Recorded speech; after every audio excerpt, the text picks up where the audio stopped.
Let's be real. You get a job, you're excited about the salary, but then you look at your first paycheck and you're like, wait, where did all my money go? It's a classic mystery. Well, today we're going to solve it and get you totally prepped to ace your Unit 6 quiz along the way. All right, so here's the game plan. We'll start with that big paycheck mystery. Then we'll decode the single biggest deduction, which is federal withholding. After that, we'll round up the other little deductions, switch gears completely to talk about sales tax, and then we'll wrap it all up with a quick checklist so you know you're ready to go. First things first, let's crack the code on this whole getting paid thing. It really just comes down to understanding two totally different numbers, the money you earn versus the money you actually get to keep. Seriously, think about this. You land a cool job. It pays $40,000 a year. You do the math in your head, divide by 12, and you're expecting this nice big paycheck. But then the actual deposit that hits your bank account is always less. Why is that? That is the number one question we're going to answer. So it all boils down to these two key terms. You've got gross pay. That's the big official salary number before anyone touches it. And then you have take-home pay, sometimes called net pay. That's the amount that's actually yours, what's left over after all the deductions are taken out. This picture? This is exactly what we're doing. We're starting with this big pile of cash on the left, that's your gross pay. And our mission is to follow the money and see exactly where all the little pieces go before it turns into the smaller pile that actually lands in your pocket. Okay, let's tackle the big one, federal income tax. For pretty much everyone, this is the single biggest chunk taken out of your paycheck, and it's also the one that takes the most brain power to figure out. And here it is. You're definitely going to see this on the quiz. Now, I know it looks kind of scary with all these rows and columns and numbers, but don't get intimidated. The best way to think about this is not as a crazy math problem, but more like a recipe. You just have to follow the instructions step by step. So, to see how this actually works, let's just do one. We're going to use Ray as our example, straight from your quiz materials. We know he's married and he makes $39,650 a year. Let's figure out his tax. See, that whole complicated table just breaks down into 4 simple steps. Step 1, find his lane. Where does his salary fall? Right there in that middle row. Step 2, and this is the most important part, you calculate the excess. You subtract that bottom number of his bracket.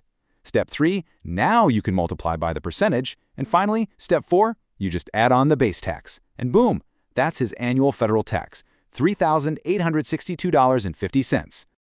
Okay, listen up, because this is the number one mistake I see people make, so don't let it be you. You do not just take his whole salary and multiply it by 15%. It doesn't work that way. You're only taxed at that rate on the part of your income that's in that bracket. You have got to subtract that excess over amount first. I promise you, that's the key. All right, we wrestled the biggest deduction to the ground, but the journey from gross pay to take-home pay isn't quite over. There are still a few other usual suspects we need to account for. Now, the good news is, after that federal tax table, state income tax is going to feel like a piece of cake. Usually, it's just a simple, flat percentage, no complicated brackets. The quiz example uses a 4.63% rate. You literally just multiply the gross pay by that number. That's it. Super easy. You're also going to see deductions for something called FICA. That's really just Social Security and Medicare bundled together. And even though they come out at the same time, they're for different things. Think of Social Security as being mainly for retirement and Medicare as being for health insurance when you get older. And here are the magic numbers you'll need, pulled right from the quiz problems themselves. Just like the state tax, these are simple.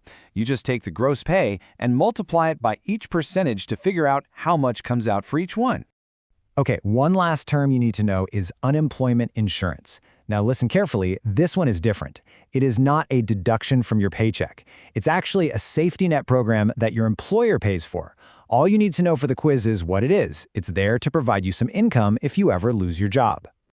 All right, we've totally nailed how money gets taken out when you earn it. So now, let's flip the script and talk about how tax gets added on when you go out and spend it. You've done this a million times without even thinking about it. Calculating sales tax is just a simple 3-step dance. Step 1, turn the percentage into a decimal. Step 2, multiply the price of whatever you're buying by that decimal. That's the tax. And step 3, add the tax you just found back to the original price. That's your grand total. And just like with the other calculations, there's one tiny spot where it's easy to make a mistake. When you're converting that percent to a decimal, remember the rule. You move the decimal point 2 places to the left. So 8.25% becomes 0.0825. Get that one step right, and the rest is a breeze. Okay, we have covered all the pieces of the puzzle, from earning to spending. So before we wrap this up, let's run through a final checklist to make sure you are feeling confident and ready to go. So just ask yourself, can you, right now, explain the difference between gross and take-home pay? Do you feel good about looking at that big federal tax table and walking through the steps? Can you do the easy percentage calculations for stuff like state tax and FICA? And finally, can you correctly calculate sales tax and get the final price? If you can honestly say yes to all of these, you are in absolutely fantastic shape for this quiz. So, I'm going to leave you with this last one thought, just to really lock it in. When you see that big, intimidating tax table on your quiz, what is the single most important, can't forget it step? If the first thing that popped into your head was, subtract the excess over amount before I multiply, then you've totally got this. Now go ace that quiz.